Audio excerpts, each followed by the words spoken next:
Hey guys.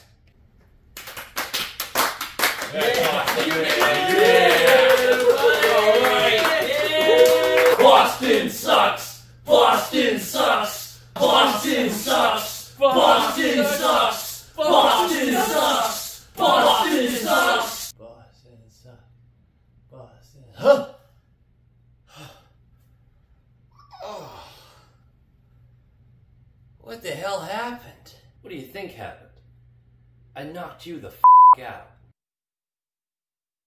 Low quality fans of a high quality Bruins team. That is a dub!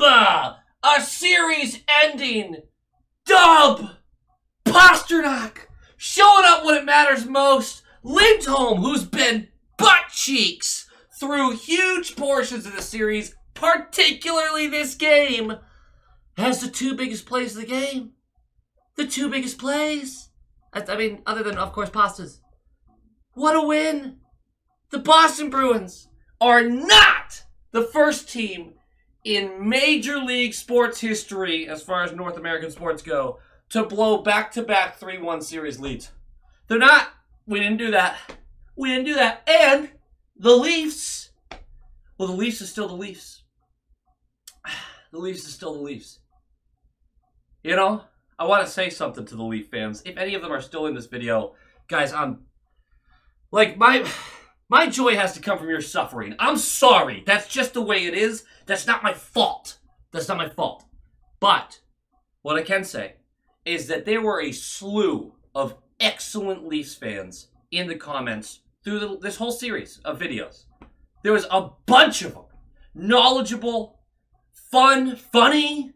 Yeah, there were the weird ones, and like the shitty ones that jump in and just say nasty stuff and then bump out. And like, I don't even like Bruins fans who do that kind of stuff, obviously. Like, I don't know, why waste your time, right? But there was a bunch of good ones. And I genuinely, I feel for you. Because we all know that pain. Maybe not quite as bad as you know that pain, but at this point, maybe you're just numb to it. I don't know. Does anyone else feel like they had multiple strokes through this one? Like, my chest hurts. Everybody take a knee. Come in here. Take a knee. That's good. That's good. You know, bring it down. Woo! Baby. What a win. Pasternak showing up in the biggest moment. The Lindholm pass. I mean, the Bruins almost blew this series. For all the reasons I thought they might. Before the series started, I did a series preview. I was worried about the top six getting buried. They kind of did. I was worried about... Actually, maybe that's really it. I was worried about a few other things, but this series went... And this is actually something that Leafs fans can take solace in, other than the fact that I'm pretty sure major changes are coming for them. Major changes. And... ask any Leaf fan in your life, and I'm pretty sure they're going to say, yeah, that's what I would like, is major changes. What was I saying?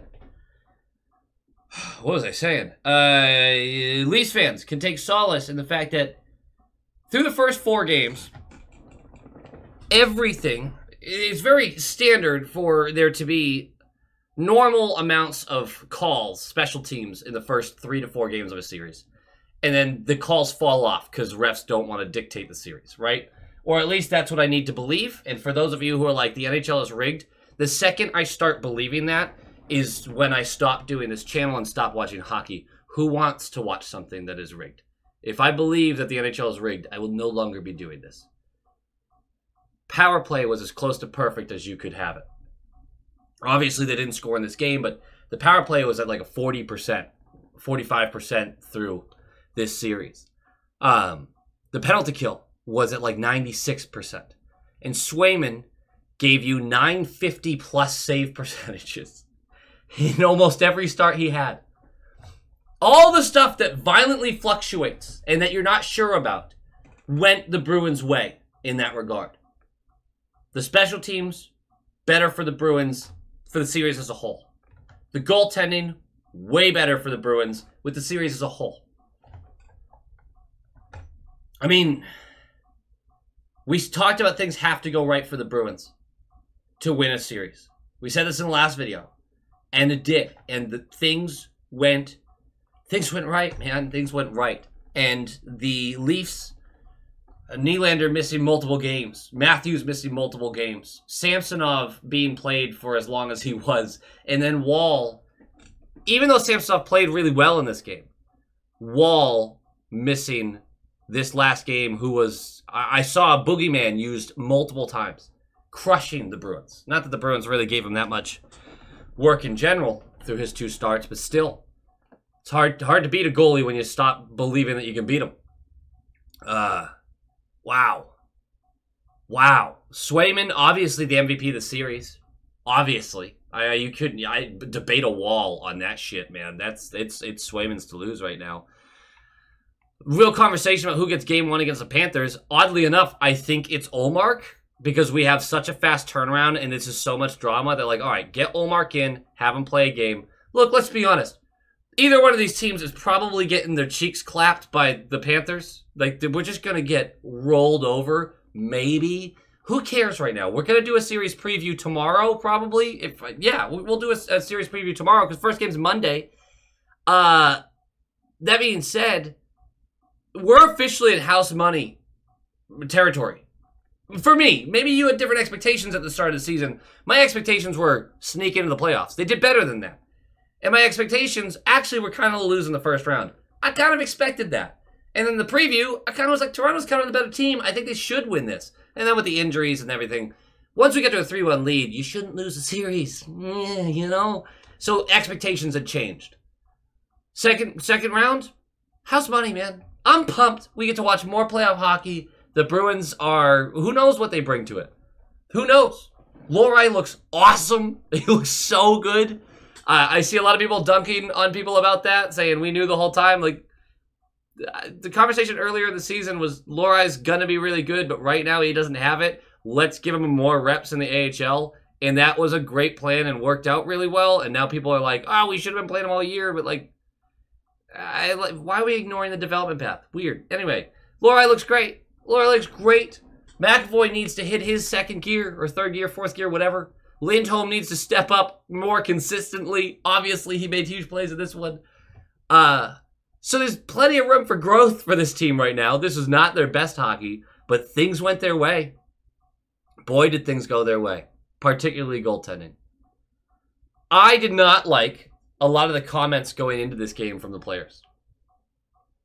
But I also sit there and know that, like, they got to say something, and you don't want to sound defeated. But the amount of interviews that started with, well, the opportunity of a Game 7, you dream for these moments, all this stuff. Like, you had a 3-1 lead. You had opportunities in Game 5 and 6. Don't love these comments.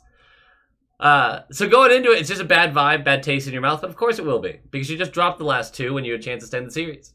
And then you find out that Matthews is back in.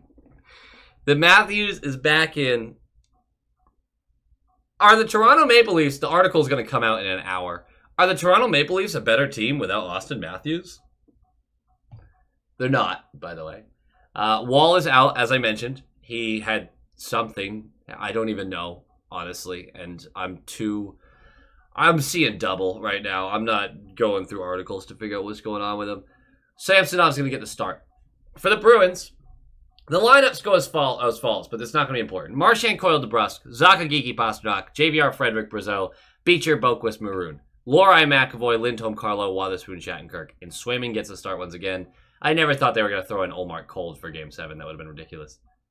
What's important here is 2 things.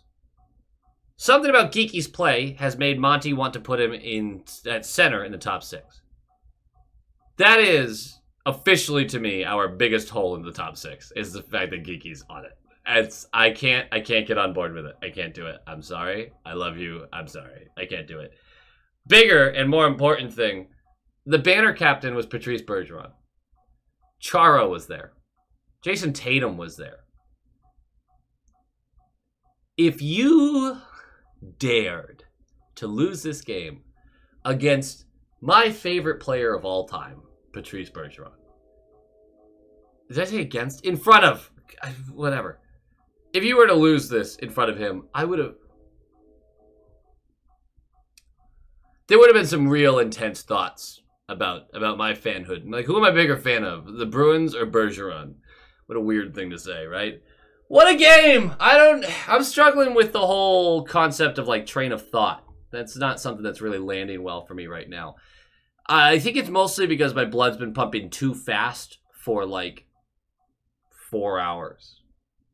Yeah, that'll do it. Anyone watch One Piece? Any One Piece watchers here? Because you know the, like, second gear where he pumps his blood really fast? If you don't know One Piece, just move along because anime is not going to make sense to you. He pumps his blood really fast and it makes him faster. That's how I felt through the whole game. I felt like I was made of rubber and I was pumping blood through my veins. Saying that out loud is really weird. Let's talk about the game a little bit. Puck drops! There's no one in my home right now. High quality fiance is out getting lit up with her girlfriends from work. That's super fun. I had to interrupt that with a phone call to tell her what had happened. I think she cared. But I think she did. But puck drops! And 4:04 left of the first period. That's right. 4:04 left. Here's the good news. We have way more than 1 or 2 shots at this point. They're going to finish the first period with like 11 shots. That's not bad. That's not bad. We'll take that. 4:04 left in the first. A foot race for a potential breakaway after a Charlie McAvoy turnover on their blue line, which was happening a lot. But DeBrusk and Nyes they're cruising. And the refs were immediately showing, hey guys, it has to be an obvious penalty for us to call it. I think Nyes gets in with a pretty blatant hook and whips DeBrusk down, even though DeBrusk won the race. He's then going to feed Bertuzzi, who's alone in the slot. Swayman absolutely robs him glove side. I think that this should have been called. I can see the argument from others that maybe he didn't quite get in the hands quite as much as I think he did. I didn't spend a lot of time on that review because who cares? It wasn't called. This is Game 7. We're letting the players figure it out. And I'm certainly not going to complain about the refs in this one because they let so much go for both teams. Pretty absurd. I'm sure that there's people complaining about the refs. We're not going to do it here. Second period starts. It's 0-0. We're all slightly getting more and more tense as we go. And 2:09 in, Liljegren trips Van Riemsdyk. We're going to the power play. This is a pretty blatant one. We're going to go to the power play. It's awful, including a Swayman misplay that almost gives Marner a free goal. But Marner has too much momentum when he picks up the puck to be able to swoop back the other way and dunk it. Instead, he has to go into the defense when he picks up the puck. So we get lucky there. It was a really bad power play. And then 4:36 in, Domi is cross-checked by Coyle. And we're going to do a penalty kill. And it's scary, but Swayman kills it and we kill it. Feel good about that. 9:54 left. Pasta, hooked by Nyes, going to the power play. Okay. I didn't love this call. I thought this one was a little bit like, okay. Either way. In case you didn't know, McAvoy's not a power play quarterback. I am super comfortable paying this guy almost $10 million a year, even though he's not a power play quarterback. I'm okay with that. I think he's a top 5 defenseman in the league at 5-on-5 play. I believe that about McAvoy. He's not a power play quarterback. Let's stop forcing him to be one and just accept that he's one of the best 5-on-5 defensemen in the entire league. What's wrong with that? I know we want him to win the Norris someday, but could we just not do the power play thing with him anymore?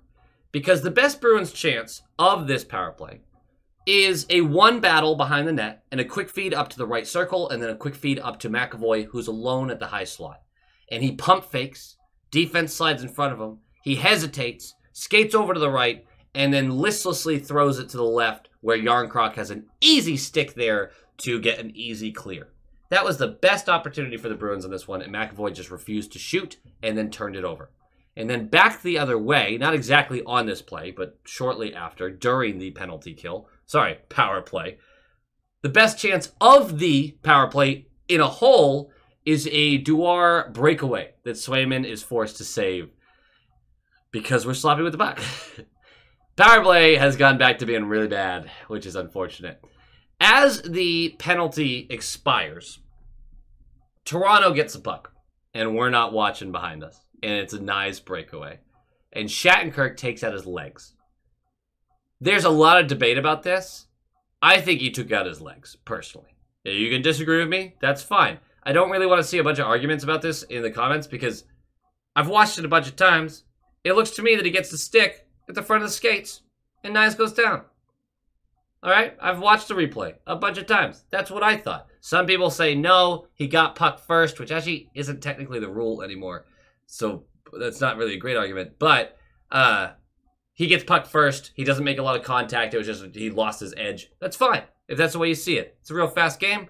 I'm not going to spend a lot of time with that one because I can definitely see Toronto being livid they didn't get a penalty shot here. I can just see that. Either way, it's a huge break for the Bruins, in my opinion. We are now 12 minutes into this period, and the Bruins are out being shot 10-3. In those minutes, 4 of those minutes of the 12, the Bruins have been on a power play. That's not great. And we're going to finish off the period. It's going to be 0-0. We're going to go to the third period. Tell me how bad this felt. 9:01 into the period. Some frantic moments seem to be cooled off as Carlo collects the puck in the slot and he starts skating towards the left corner of our zone to just get it closer to the wall so we can clear it up and over the wall. And Bertuzzi's chasing him. And he bothers him a little bit. And then Carlo toe picks real bad. And Bertuzzi bumps the puck up to Matthews, who has Nylander all alone in the slot. Swayman has no chance as it goes high blocker. And it's 1-0 just like that. And Carlo, in my opinion, has been the best defensive defenseman in the series. He's been fantastic. Excellent series for him. And I was so terrified that that mistake not only was going to be what he was going to be remembered for in this series, but was going to lose us the series. Just one of the few players who I felt like consistently showed up. Even through games 5 and 6, I thought he was good. It just sucks. It really sucks that that's what people are remembering him for in this game. And he's been so great. I know he doesn't look flashy or does all this crazy stuff like Lohrei does. Or, like, people will talk about how great Lohrei is, and then Lohrei has a bad pinch and it goes the other way. But Carlo is just so steady doing the job that the position is named after. I like Carlo. Either way, we get to a minute and a half later just about. And I'm going to be honest. My heart sank at first because on our end, Swayman makes a huge save on on Edmondson. Marner feeds Edmondson alone in a slot. Swayman has to make a huge save. This is directly after they scored. And it looks like the Bruins are just going to fall apart. And then we get down in their zone and a pileup in front leads to a chance for Brazeau, who has a wide open net. But the puck gets tipped and it bounces over the net. My heart sank because I was like, it's one of those this isn't our game moments. And it's just like, okay, just isn't going to happen for us. And this is it. And then seconds later, James Van Riemsdyk recovers the puck, chucks it to Lindholm, who's in the left circle, who I have been crapping on the whole game. Because every time Lindholm had touched the puck, it was the wrong decision. Over and over and over and over and over and over and over again. Over and over and over again. It was brutal to watch him through the first 48 minutes of this game. It was just awful. He's going to bury this short side. He collects. There's bodies everywhere. Samsonov doesn't get a good look at it. And he just goes high short side. It's in hockey. It's 1-1. And of course, that's the way the period's going to end. And we're going to go to overtime. I don't have any notes for overtime. I'm just sitting there watching, just afraid to do anything. Afraid to move. Because what if me moving starts a butterfly effect that creates a trip on one of our guys, and then it leaves a person open? Boom, goal. What if that happened? You can't move. You gotta... I have refused all day to sit in my home anywhere but this chair. I don't know why. My brain was like, you sit in a different chair today, they're going to lose. I was at work, so I had to sit in a chair at work. But anything around the house, this recliner here, no, sir. This chair, right here. What point am I trying to make right now? We're in overtime. And all you can think of is how the Bruins cannot win a game in overtime until they do. Because about a minute and a half into overtime, It's Lindholm. And he's got the puck. And he sees Pasta streaking through the neutral zone. And he is going to throw this. I think it's icing, right? I haven't even rewatched this. Like, I saw it a couple times, and then I wasn't paying attention to where Lindholm was. I was just watching the puck go in the net and freaking out. I'm pretty sure it was going to be icing if Pasta didn't get there. He's on the left side of the ice, chucks this all the way down off the right corner and back out. It's a dump and play that sees Pasta going. He's like, let me just get it to him. And Pasta gets behind the defense. It's basically a breakaway. He collects the puck outside, inside, goes around Samsonov, dunks it. And that's a 2-1 win. That's a 2-1 win! The series winner! Oh, I want to see what everyone's saying. I want to talk to the people. I should have just gone live, but I do not have that in me right now. And what a series. Of course it went 7. It had to go 7. Why not? Why not? The game notes, I've got no game notes. We're gonna do series notes, and then we're gonna talk about the series a little bit in the next series preview, which should go out, I guess, tomorrow late in the day is what we should be doing there. I'm just blown away. I am blown away. A couple game notes. I am blown away by Lohrei, where McAvoy looked skittish to shoot and hesitant. Lohrei was just dancing. He was dunking his balls on these boys. He was going nuts out there. And you don't usually see a rookie with, I mean, he was just believed the whole time. That's awesome to see. And Lohrei has made a statement. I mean, he's got a job at a camp pretty obviously to me. Lohrei Mack is the new top pair for the Boston Bruins going forward. That's obvious to me. I think that's obvious to most. Zacha, holy crap, dude. Could you calm down, man, a little bit? I can't believe how hesitant this guy was throughout the whole game. Really not okay. Really not okay.